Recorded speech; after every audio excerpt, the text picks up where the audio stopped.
The views and opinions expressed on the Nova Society are those of the panelists and guests and do not necessarily reflect the views or opinions of the Phoenix Research Institute or any institution which any panel member is associated. Reproduction or dissemination other than for the purpose of education or information without the express written permission of the Phoenix Research Institute or Nova Society Media is strictly prohibited. I'd like to welcome everyone back to the Nova Society. I'm your host, Dr. Brooklyn Ann Weldon, and I'm here with my panel, Dr. Scott Gershwer and Dr. Mark Bound, and our special guest today, Mr. Thom Hartmann. Thom has a radio show, and he's been a radio host, Thom, for 30 years? 21 years. Well, I started in radio when I was 16, which was in 1967. So, but I only did that for, I don't know, seven years or so back then. Then I started again 21 years ago. I started the show 21 years ago. Wow. Thank you. And Thom has a streaming platform live and also clips, and Thom has guests on his show. Thom is a book author, and his most recent book is The Hidden History of the American Dream. We will be putting links for our listeners in the description to the video. So welcome, Thom. Thank you, and Brooke. Yes, and it's great to have you with us. Today, Wednesday, October 30th, only days before the 2024 presidential election, we have questions from our listeners. And Thom is currently in Portland, Oregon, and we have a question from a listener, Rebecca, also in Portland, Oregon. And Rebecca says, okay, now I'm getting scared. I watched segments of the Madison Square Garden Trump rally and was horrified by all the hate that was being spread. A second Trump term would be frightening. I did get some hope from the panel's take on the battleground states last Friday and today, and I hope you are all correct. But I was thinking, is Trump just the symptom of a bigger disease? Is this what America has evolved into? Mark and Scott felt that Kamala would take, what was it? I don't remember. We went through the swing states. And Scott predicted 306. I actually was more optimistic and said 319 electoral college votes. Oh. Yeah. But you got to remember, Thom, whenever we make predictions, like who's going to win the ball game or something like this, we're rarely right. I mean, that might be the kiss of death right there. You never know. Right. Yeah, we definitely can't afford to get complacent here. I don't know what's going to happen. My sense of it is that Kamala Harris is going to win in a blowout, that the media is missing all the new women who are registering to vote, and that Republican women who will probably vote Democratic for the first time in their lives are not telling their husbands, and they're certainly not telling pollsters.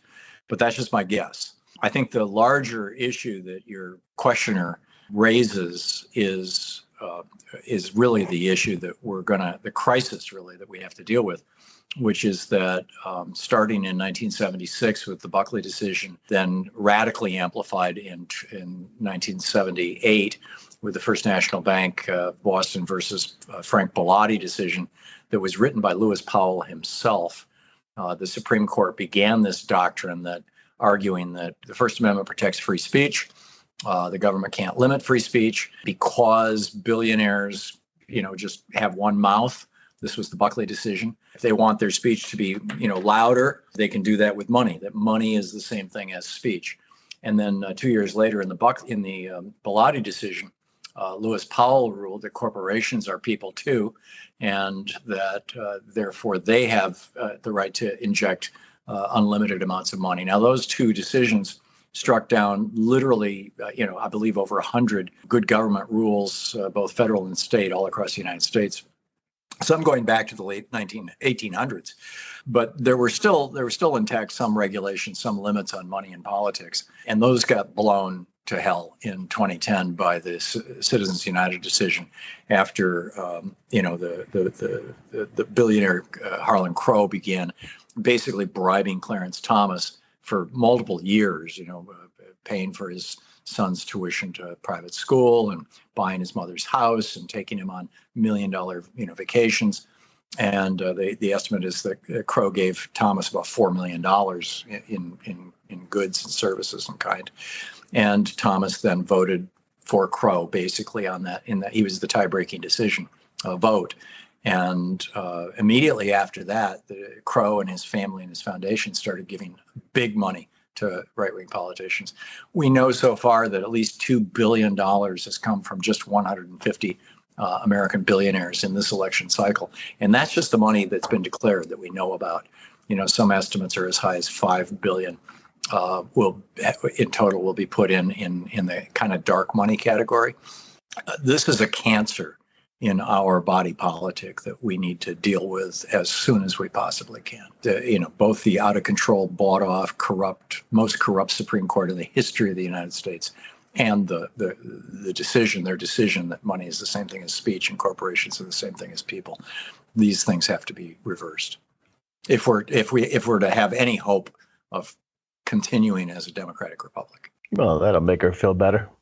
Yeah, well, Jimmy Carter came on my program 7 years ago and said because of Citizens United, the United States is not can no longer be legitimately called a democracy. We're now on the edge of oligarchy, and that was 7 years ago. I'd say we're almost a full-blown oligarchy now, moving in that direction. And the important thing, and I point this out in my book, The Hidden History of American Democracy, oligarchy is always a transitional type form of government. Oligarchy, which is ruled by the rich, it's when the very, very wealthy people in society take over. Oligarchies almost always emerge just prior to basically autocracies. And, because what happens is the oligarchs start funding the political process to the point that they and their frontmen can take over the political process.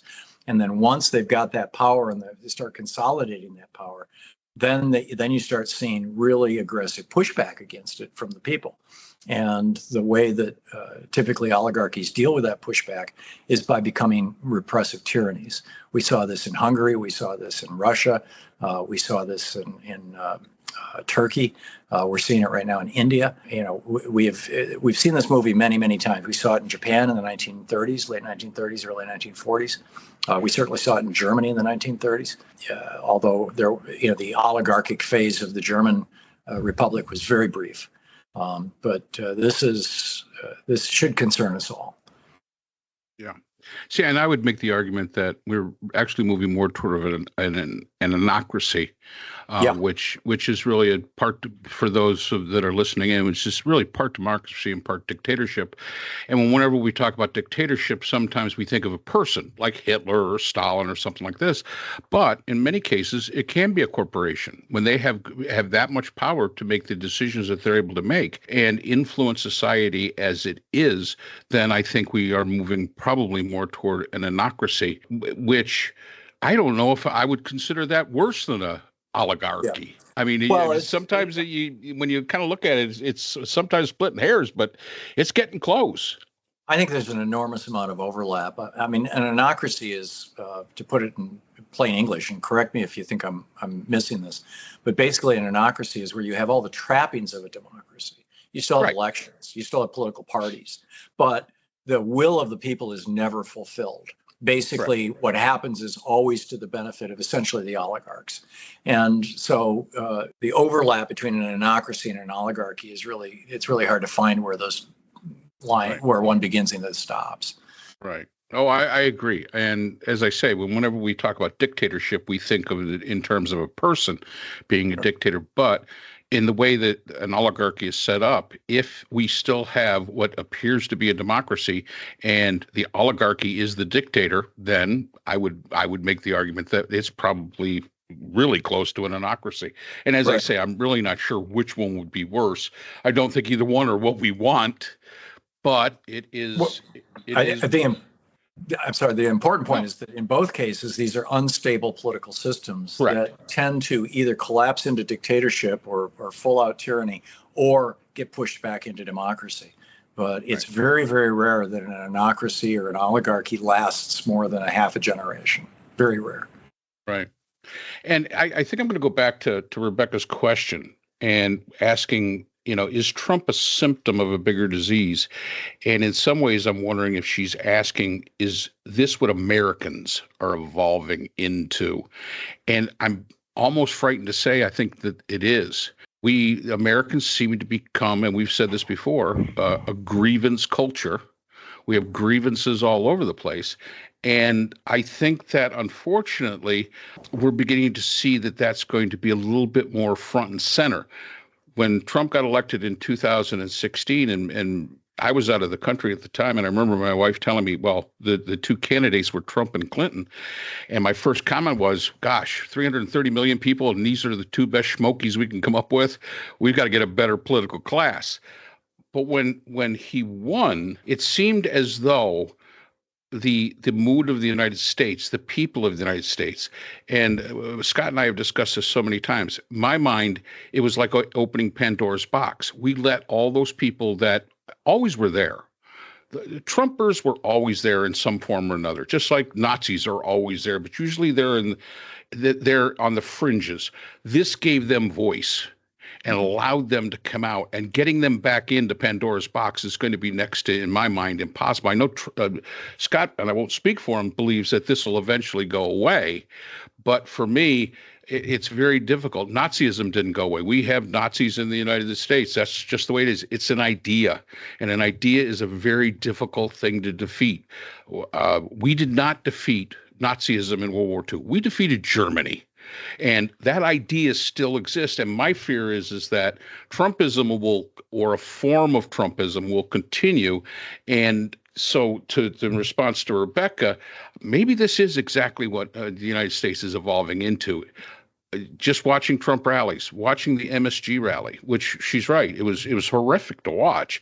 But to listen to people cheer at Madison Square Garden for some of the vitriol that was coming out, it's just amazing. And now it's out there and in the open. Yeah, I would, I remember back in the 60s when I was doing news at WITL, and I used to do the morning news, and then I ran a business in the afternoon.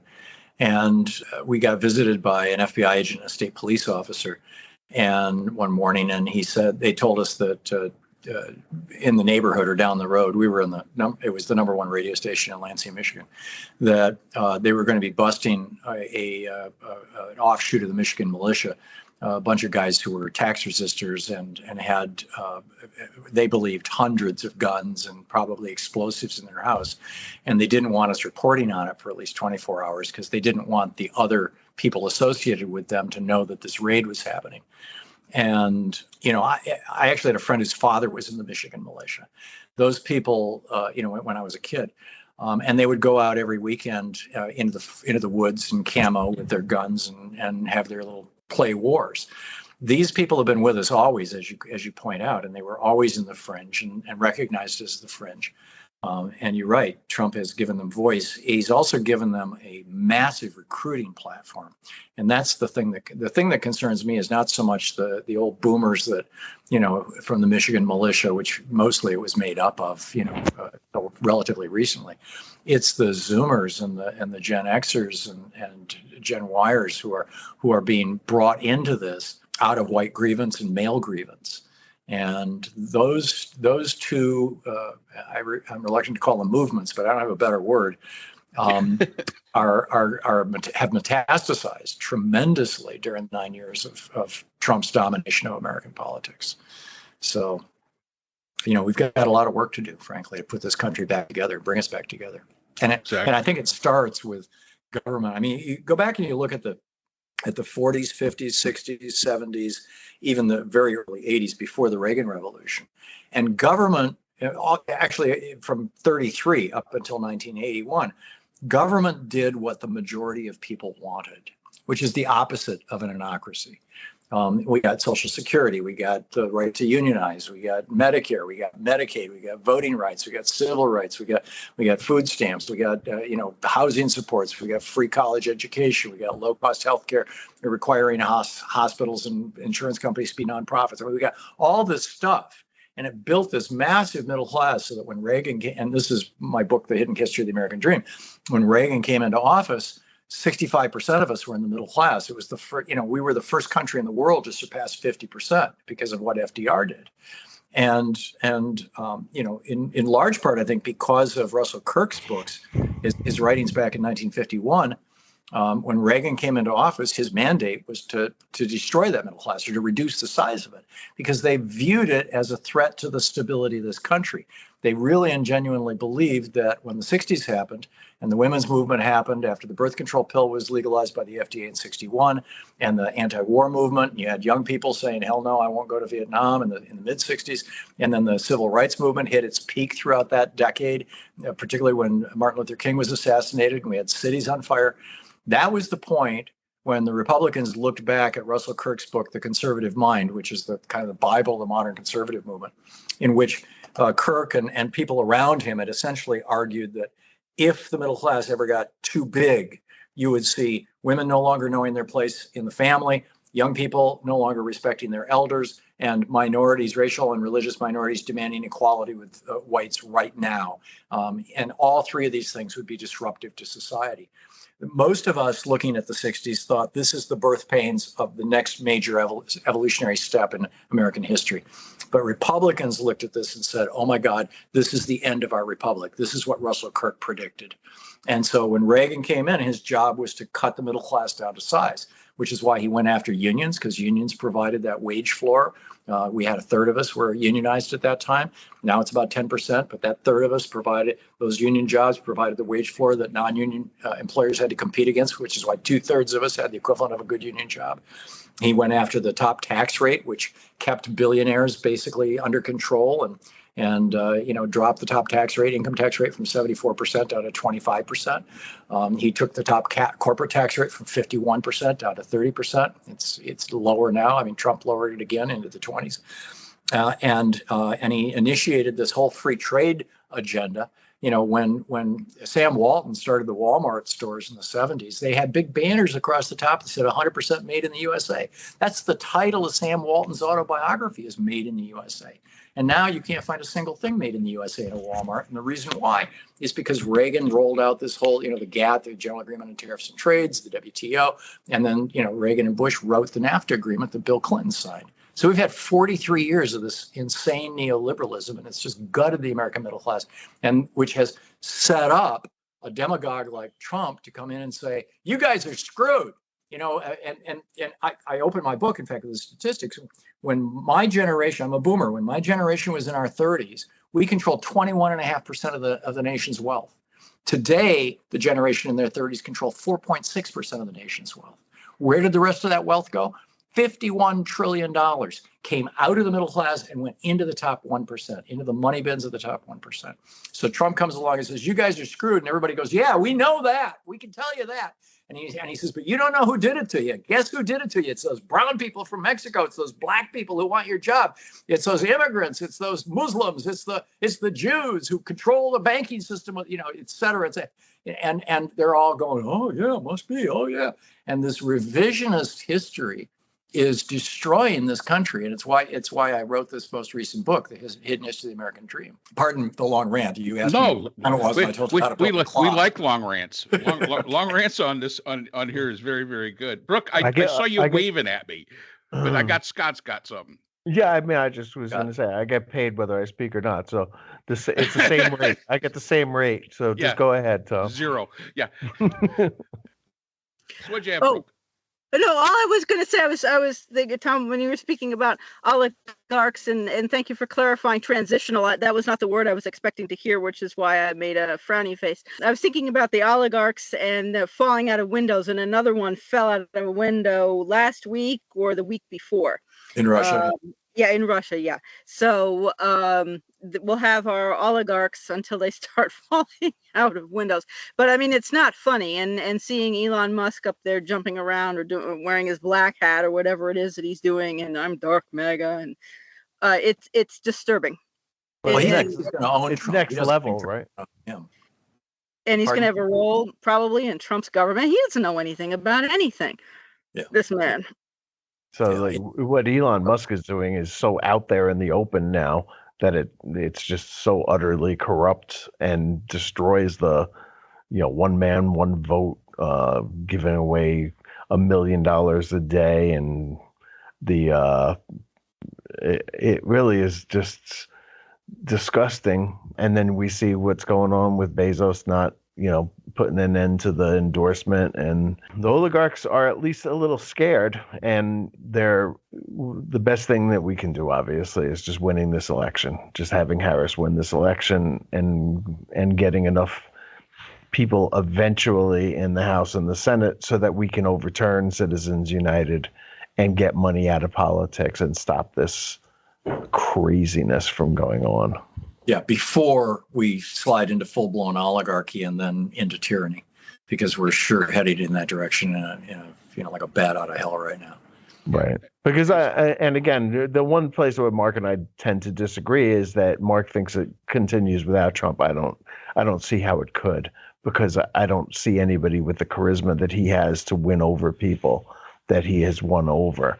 And it is a truly remarkable thing that he has going on, and his ability to scare really powerful men is an amazing ability, and his ability to turn on young men so that they think that somehow he's a relatable figure to them, or he understands who they are, is just is really quite an accomplishment. I think a better analogy than Hitler is Mussolini. Yes. If you look at the rise of Mussolini and his march, his 20,000 men who marched into Rome, and the king just laid down everything and said, "Okay, take over," and had that force of personality. But I think it's important to remember, in the end, the people dragged Mussolini out and hanged him upside down from a lamp pole. Not that I'm suggesting anything like that should happen to Trump, but the societies do reach breaking points. Right, and he had to ruin the country first before that happened. Yeah, and hopefully it doesn't come to that. Well, if Trump is elected, I think it will. He will ruin the country, and it's not going to work out well for him and his buddies. He probably won't be around to see it. But I reread last year for an article I was writing. My dad gave me this book when I was a teenager. It was called "I Paid Hitler" by Fritz Thyssen. Fritz Thyssen was the owner of Thyssen Steelworks in Germany. It was arguably one of the three largest corporations in the entire country. He put up the 3 million Deutschmarks, which would be like maybe $300 million in today's dollars, the 3 million Deutschmarks that got Hitler basically into office. He was the guy who went to von Papen and Hindenburg and said, "You've got to put this guy in charge." He was the guy who, for the first year, 1933, of Hitler's reign, was funding and orchestrating much of the rise of the Nazi Party, and he thought it was going to work to his business advantage. And he ended up having to flee the country, and I think there was 36 or 37, because Hitler just turned against his own oligarchs once he no longer needed them. And he wrote a very, very kind of oh my God book, Right. And I think we see that today in Russia, in a lot of cases, where Putin is starting to turn against the oligarchs that he put into place. And we always talk about, if Trump gets into office and you're an oligarch, probably don't want to stand next to a window because he may take it right out of the Russian playbook of how to deal with them. And it's kind of funny, before we did this session, we were talking with somebody else earlier in our earlier session about democracy. And the gist of the conversation is that only the West can make democracies work. And my argument during that is that obviously we can't even make it work. The one factor that exists within all forms of government, be it democracy, be it anocracy, be it dictatorship, I don't care what it is, the one thing that we cannot change is it's full of people. And until the human evolves to the point where it becomes more benevolent as opposed to more self-centered, I don't think we're going to be seeing any form of government. The United States has had democracy now for 250 years, but we've seen cracks in it, and it doesn't take much. And that's a kind of the thing and I think that's what Rebecca is talking about. How could we, a country that, if you went back 20 years from now, there was issues. Yes, Reagan was bad, but and I know this is another area Scott and I disagree with. Trump makes Nixon sound sane. Yeah. I agree. He makes Nixon sound sane. And of course, we're all of boomers, of the boomer age. To be able to say that there was somebody that's going to come along that's going to make Nixon sound sane would have been unthinkable. Right. Would have totally been unthinkable. And my fear is that 50 years from now, when we're all long gone, somebody's going to say, "Hey, you know what? That Trump guy wasn't as insane as we thought because we've got somebody else in here that's twice as bad." And that is the issue with any kind of form of government. It is relying upon the people that, first of all, their fears, and I think that that's exactly what the Republican Party today is working upon. Republicans in my lifetime have always told you what to be afraid of and who to be afraid of and why it's bad, where Democrats have always told you why you should feel guilty. You should feel guilty about this, so you should help your fellow man. Great. The only problem with Democrats always was is they could never tell you how to pay for it. They could always agree on the problem. Yeah. Even during the 80s, when you had, the Democrats and the Republicans, they may not agree on how to fix a problem, but boy, they could always agree on what the problem was.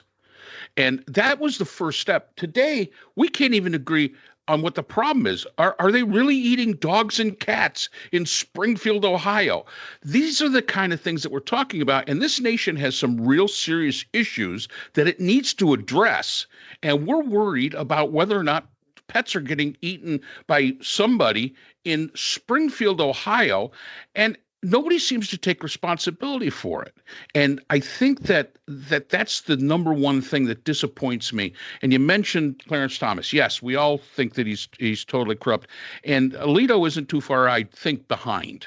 I was kind of on the fence about Roberts. Scott was never really a big Roberts fan. I was kind of on the fence about Roberts. Now I'm beginning to wonder a little bit about Roberts. The 3 Trump appointees, time will tell. I mean, time will tell how that works out. But the judicial system, we have so many people today that are in jail because of January 6th. We have so many people that were under Trump that have, Bannon just got out, yesterday? Just got out of jail yesterday, I think, for serving his sentence. You got Navarro in. You've got all these people in, but the architect of all this still is above our judicial system, is still beyond the reach of our judicial system. And I've always said that the office of the presidency should be revered, but you cannot equate the office of the presidency to the person that is the president. There's a difference there. Yeah. There's a complete difference there. And I think the founding fathers did understand that. Oh, yeah. I think they got it, because some of the historical books, Washington was revered, but he wasn't really all that trusted all that much by some of his political opponents. And that's okay. I mean, that's legitimate to have. And I think that, again, going back to Rebecca's idea, my fear, Rebecca, is that this is exactly what we're starting to devolve into. I guess the next question, which she does not ask, is how do we turn it around? Yeah. Well, if democracy can succeed, if Democrats can take the House, the Senate, and the White House, given that the Republican Party has rejected democracy altogether. And that's a rejection that has been a long time coming, by the way. Nixon committed treason to win in 1968. He blew up LBJ's peace deal with Vietnam. Reagan committed treason in 1980 to become president. He blew up Jimmy Carter's negotiations with Iran and negotiated his own deal, actually, which became the Iran-Contra scandal. So this has been a long time coming. That the Republicans know that if your party's platform, if your party's goal is to give more tax cuts to billionaires, to reduce or even eliminate or privatize Social Security, to fully privatize Medicare, it's half done now as a result of George Bush's legislation, to unleash the polluters on the planet, to do away with public education and replace it with religious education. If that's your agenda, you're never going to get a majority behind you. In fact, you're never even going to get a large enough number or percentage of the population behind you that you can win elections with any consistency outside of some very, very unique areas. So what do? They bring along people who are xenophobes. They bring along people who are homophobes. They bring along people who are racists. And the authoritarians who just want Big Daddy to take over and spank that bad little girl, to quote Tucker Carlson from a couple of days ago. And that's their ruling. Oh, and the religious fanatics, both the Catholic, the hardcore right-wing Catholics, the Opus Dei Catholics, and the so-called evangelical Christians. And it's worked for them to cobble together a ruling junta, a large enough base to get elected from time to time. But it's not going to last over the long term. I don't, and that's why increasingly you're hearing from Republicans. John McEntee, the guy that Trump put in charge of purging the White House staff of people who, he was going through people's social media posts looking for things that might make them suspicious. He just came out and said that, he said we should have 100% male only voting. And he said, and let me spell that, MALE. And he was dead serious. I mean, there are a couple of these billionaires who are funding these guys will say right out loud, we need to repeal the 19th Amendment. Women shouldn't be allowed to vote. Others are saying the people who don't pay income taxes shouldn't be allowed to vote. 47% of Americans, as Mitt Romney famously pointed out, don't pay income taxes because they earn so little money because Reagan gutted the middle class. And Republicans want to take, the next step for the Republican Party, they've got a couple of options here. Number one, they can go back to being Mitt Romney's party and basically start losing elections like they did from 1932 to 1980. Number two, they can reinvent themselves as being and that really wasn't even Romney's party. That was kind of the harsh, the harsh Republican Party. Number two, they can just go full out fascist and say that's it. We're not even in favor, but they have to have power to do that. They don't. I mean, they're talking like that. Trump is talking like that right now, but he doesn't have the power to actually implement that. And or number three. They can say, we're going to become like Eisenhower. We're going to reinvent the Republican Party in the mold of Dwight Eisenhower. We're going to become like Democrats, but we're going to slightly modify William F. Buckley's famous statement, where he said, a conservative is a man who stands astride the arc of history with his hand out shouting, stop. And instead, it's going to be, as conservatives, we want to slow down. Yes, we want progress. And this was basically Eisenhower's message. Yes, we would love Black people to have rights. Yes, we would love women to be able to participate in the economy. Yes, we would love, but we have to do it slowly. We have to do it carefully. We can't deal with the social upheaval. And that would be Mitt Romney's Republican Party. So the question is, which of those three Republican parties are we going to see next year? And a lot, of course, is going to depend on this election. If it's an absolute blowout, that probably, in my mind, would argue that we're going to see more of the kind of Dwight Eisenhower or even Mitt Romney Republican Party. On the other hand, if Trump wins, all bets are off. And I think it'll be the end of the Republican Party. Yeah. Yeah. I mean, I was just, Mark Robinson from North Carolina running for governor. Yeah. A Black man that's saying that we should bring back slavery. Yeah. And that he'd own some. Yeah, exactly. And even though he's losing by 14 points, how he's not losing by 99 points is absolutely beyond me. Yeah. I mean, when it comes out with these kind of statements, you've got, and again, I think that is some of the concerns of so many of these sane voters in today's United States. How can this be? We've asked that question a couple of times on previous. How can it be this close? Again, we don't take much faith in polls. Polls are generally wrong, but how could it be this close? And I kind of look at it like this. Maybe and I don't even call them news. Places like CNN, MSNBC, Fox, all that other group, there are no more Walter Cronkites. They don't exist anymore. But I think what it is it's to keep people coming back to watch. So they keep putting these polls. I watched CNN one day, and it had Harris up by 4, and by the evening she was down by 6, and it was like, wait a minute, guys, hold on. It doesn't change like that inside of 8 hours, and I think it's an attempt to get viewership, and I think that is probably the thing that made Trump so successful. We are a country that actually had a show called Honey Boo Boo, and we liked it.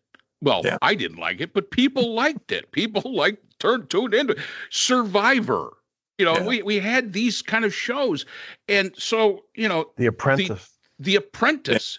Yeah. And I think that's exactly. So Americans have this convoluted idea that is in some way a reality. And I think that's the way they look at Trump. They see Trump as what The Apprentice portrayed him as, which is not what he is. Yes, it's the opposite, actually. He was a failed businessman. Failed businessman. How do you bankrupt a casino? Right. I'm an academic, and I don't think I could bankrupt a casino. Two of them, yeah. Tom, when you were going over your 3 different scenarios for the future of the Republican Party, I was kind of trying to put faces and names to who would lead that movement. I'm pretty sure that Tom Cotton is going for I want to be the next Trump. Him and Josh Hawley are crazy. and Ron DeSantis and Ted Cruz. I mean, there's an identifiable bunch of them. Yeah. But then it's not going to be Mitt Romney. So who's the new Mitt Romney? Who's the new conservative Republican establishment? They kicked Ben Sass out. He's running a university now. I think he got kicked out of that too. Actually, yeah. I would argue that Nikki Haley was running for that position, and that she's still there. I mean, she still has her juice in the GOP because she's endorsing Trump, but she's also being mildly critical of him. She was, just in the last 24 hours, critical of his the Madison Square Garden things. Right. At least she could recognize stupidity when she sees it, because that is just a stupid thing to do. She would not be the Dwight Eisenhower Republican. She would be the Mitt Romney Republican. But yeah, I think she's probably at the top of that list. Certainly, it's not going to be Kristi Noem. No, oh God, no. Well, if she does, I mean, I can't even think of a governor that I think could be the Dwight Eisenhower type. I'm okay. I think I'm going to give you one. Hogan of Maryland. Yeah, I was just going to say Hogan. Of Maryland. I think because if you look at the way his father was when he was in politics, that's back when politics was like normal. If we could ever say at any point in time in our history, politics have been normal. I think Larry Hogan. I'm a fan. I was until Sununu lost. Who? The Republicans. Well, no, they're not. At one point in time, I would have said Sununu, young Sununu. But he's gone. He's gone nuts. He's gone nuts. So you can't rely. And this guy Doug Burgum, I think, has to go vomit after he does what he does for Trump. He might be redeemable. I don't know. Yeah. I think Larry Hogan would be my best. Nikki Haley, and I'm in South Carolina, and I was here when Nikki was the governor. And I will say this, and I said this when we were talking when she was running in the primaries. The thing about Nikki Haley was, it wasn't like she did a lot for the state, good, but she didn't do anything to hurt it. Well, and she took down the flag too. Well, yeah, she did take down the flag, and yes, that is something which helped. That gave her a lot of credibility in the middle. It did give her credibility in the middle, but as far as policy is concerned, South Carolina has been rolling along very nicely for quite a long time. Believe it or not, South Carolina is a state with money, which is surprising to everybody. People most of us think South Carolina almost as if we're Alabama or Mississippi, but it's really not. But I would have to say Larry Hogan would be my choice. And definitely not Marjorie Taylor Space Laser Greene. And why she is thumping who I don't even know if she's running against anybody in the Dalton, Georgia area. But he doesn't have a chance. He doesn't have a chance. And you got to ask yourself, is this what the good citizens of Dalton, Georgia want representing them every time, they're there? I mean, Stefanik is from where I'm from in the upstate of New York originally. Yeah. I could tell you she's unbelievably popular in the upstate. People don't understand that in New York, the only reason Democrats win in New York is because of Buffalo, Albany, Syracuse to a lesser extent, and the city. Yep. That's the only. If it was upstate New York, Binghamton, where Brooklyn is, the Republicans would carry the day every single time. Yeah, it's the same is true with rural Massachusetts. The big divide in America is rural urban. But I would argue it's not even really rural urban. It's that rural areas are well over 90% white, and urban areas tend to be more or less 50-50. And in some cases, maybe even, most urban areas, large urban areas in the United States, Portland here where I live is a the exception to that rule, but many of your urban areas in the United States are actually majority minority. And I really think this brings us back to, people will call into my show and they'll say, how is it possible that Donald Trump is, 50-50 with Kamala Harris? And the simple answer is, all these years we reasonable, educated, thoughtful people have radically underestimated the depth and breadth of white male misogyny and white male racism. And it's those two very, very powerful cultural forces. I mean, that's the basis of Putin. Putin, an awful lot of his power comes from the fact that he's got women under his thumb, and he exploits racial minorities to generate fear. They're playing his playbook. Yep, absolutely. Well, I don't know if we answered poor Rebecca. Maybe she's going to come to your house, Tom, and knock on the door because she's in Portland and say, "Listen, you didn't give me the answer that I wanted to have." It is Halloween tomorrow. That's right. Trick or treat. Why did you answer that question? But I mean, I guess that's as close as we can get. This election is going to be a determining factor as to where the country goes. Scott, as he says, he always disagrees with me. My attitude is, even if Trump loses, we don't get back to normality until 2036. He thinks that we'd be back, I think, 2028. Well, I think, yeah. No? Yeah, right. No, right. I don't think we get back to normality until Citizens United is overturned, because I mean you've got all these billionaires pouring all this money in, and they're perfectly happy to support racists and misogynists in order to maintain political power. That to me is, if you're looking for what's the thing that's going to turn it, yes, right. Defeating Donald Trump is essential, obviously, but beyond that, we have to get money out of politics. It's poison. It's a corrosive Absolutely. Poison. And then secondly, we need to bring back the protections that we had prior to to Bill Clinton signing the Telecommunications Act of 1996. We need to bring back media ownership rules, and we need to start applying the Sherman Act to giant media monopolies. Those two things will strip the GOP of probably 75% of the power that they have right now. Right. And this is coming from a man, and of course we only do the audio on this, that has that looks like Franklin Delano Roosevelt on his desk. It is. Right behind. It is. It's an original, actually. Oh, is it really? Yeah. Old FDR. It'll be an interesting rest of the week. Yeah. And it'll be an interesting next week. And I know Brooke's all worried, but it'll be all right. That's all I could say. Hope you're right, Mark. I hope you're right too. I hope that the Mets won the World Series, but that didn't happen. So, hey, what do I know? Yeah, well, and this is, they had a good run at least. I don't want to be saying that about the country. No, I don't want to. You know what? And that's exactly what we will be saying. We'll be saying that, gosh, we had a really good run for a lot of years, and then it all went. Well, yes and no. Us white guys had a really good run for a lot of years. But, I mean, we have to acknowledge that we really didn't become a democracy until the mid-1960s, when Black people, fully got the right to vote, an enforceable right to vote. And before that, prior to 1920, women couldn't vote. Half of America could not vote. Well, really more than half, because minorities couldn't vote either.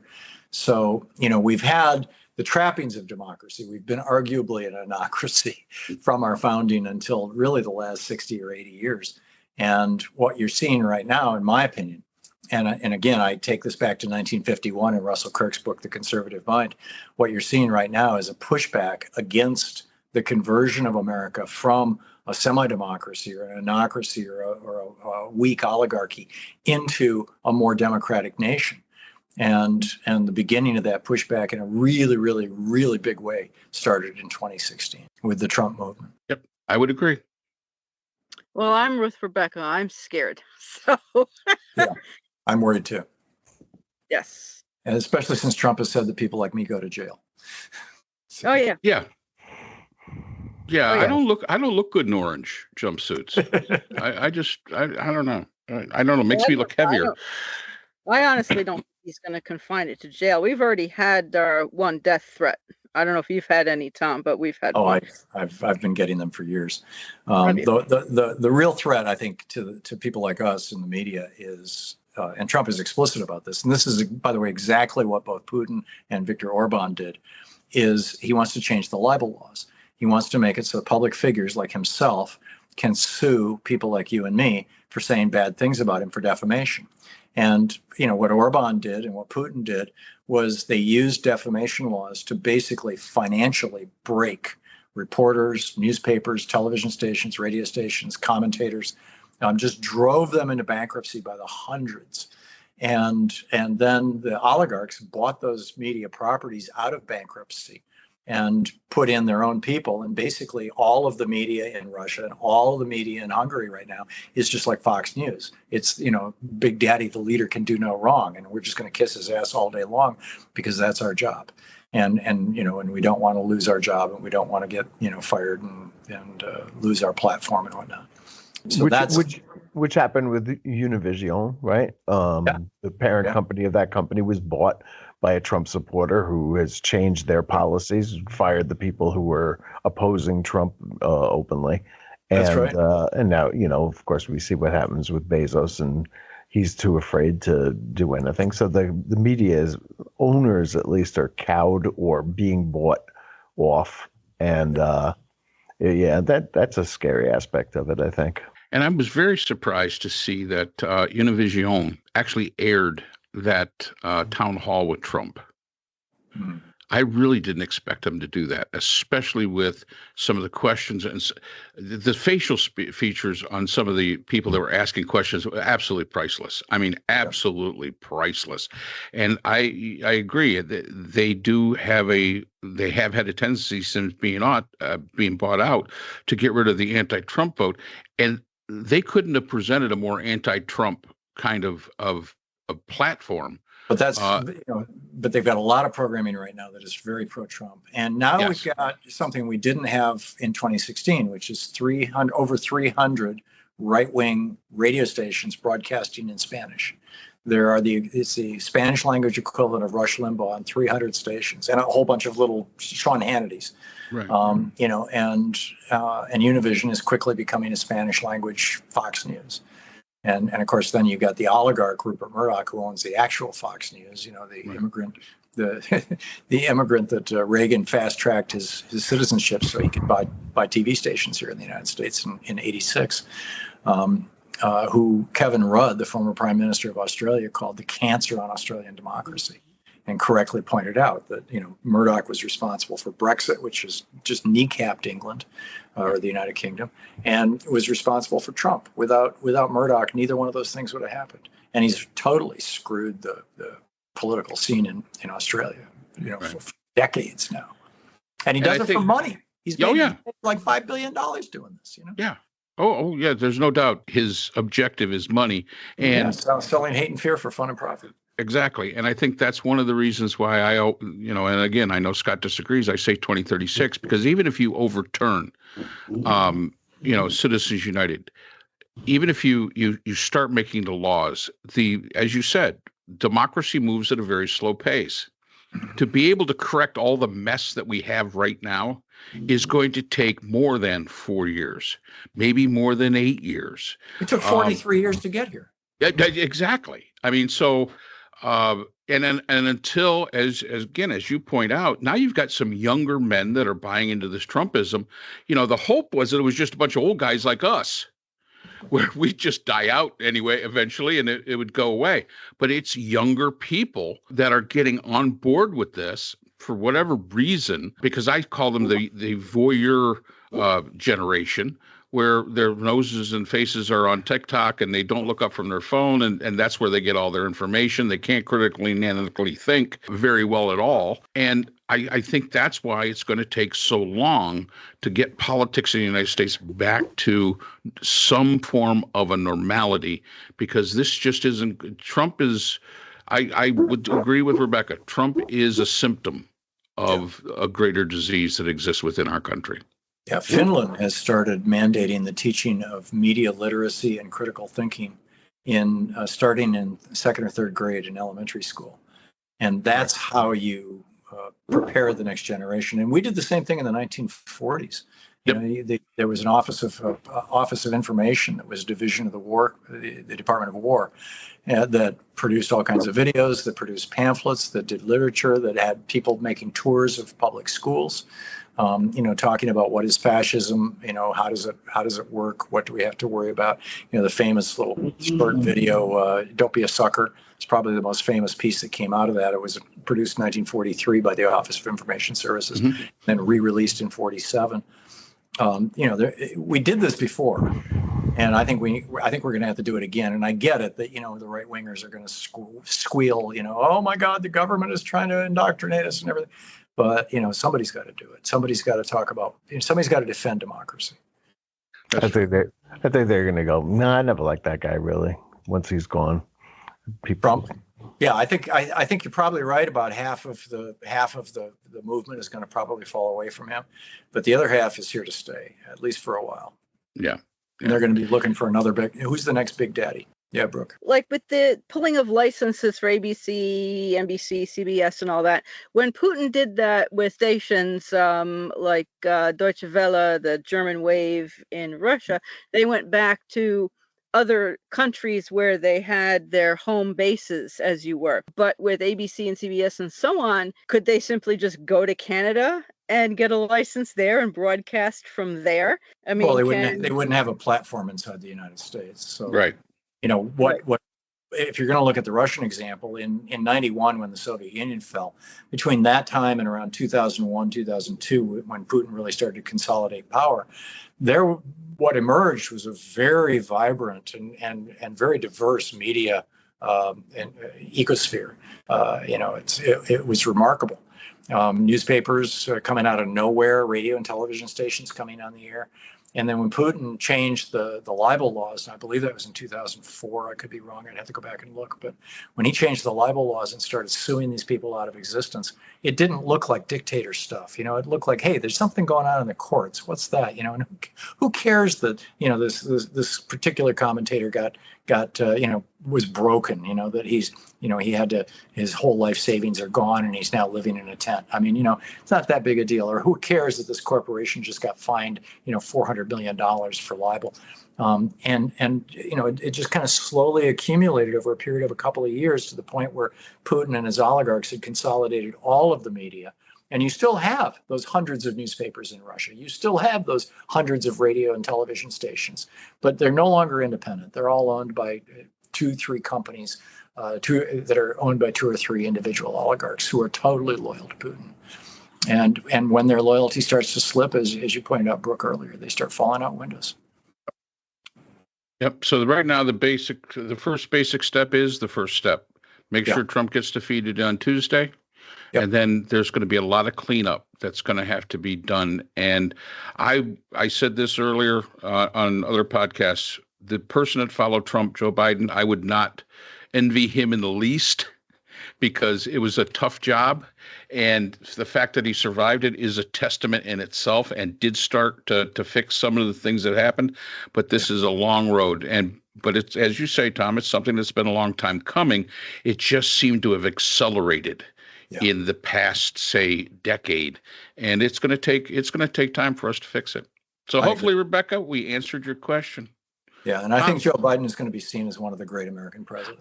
You know what? Scott says that as well. Scott says history will look very well back on Joe Biden. Yep. Hopefully, history will continue to look very badly back on Donald J. Trump. Oh yeah. As a time when the country lost its mind, but eventually, had a little bit of an intervention called an election and came back to its senses. Yeah. Tom, thank you very much. Appreciate it. Thanks. It's been a lot of fun. Yeah, Brooks, Scott, Mark, thank you for inviting me. Yeah. Thank you. Then we'll hope for the best. Yeah, there you go. And work as hard as we can. We will. We will. Got that right. Yes. So thank you again, Tom. Great to meet you. Thank you. So that's all the time we have for today's episode. The Nova Society is a production of the Phoenix Research Institute. We'd like to thank our sponsor for this week's episode, The Phoenix Research Group, an independent research consortium offering social issue solutions to NGOs and international government agencies through multidisciplinary, nonpartisan, and unbiased research. We'd also like to thank our podcast partners, Buzzsprout, who hosts the Nova Society, Audacity, our editing partners, Podkite, who does all our analytics, iHeartRadio, where people get their music and podcasts, Apple iTunes, the largest source of music and podcasts on the internet, Spotify, the most popular source for the Nova Society. The Nova Society is available on all these and other quality platforms mentioned in our description. We'd like to thank our listeners. Without you, the Nova Society would not be possible. If you have a comment, a question, or would like to be a guest on the Nova Society, we can be reached at nova.society.podcast@gmail.com. Always remember, the power of society is knowledge. So for Dr. Scott Gershwer, Dr. Priscilla Hobbs, Dr. Brooklyn Ann Weldon, and all of us here at the Nova Society, I'm Dr. Mark Bound. Be well, and we hope to see you again next time.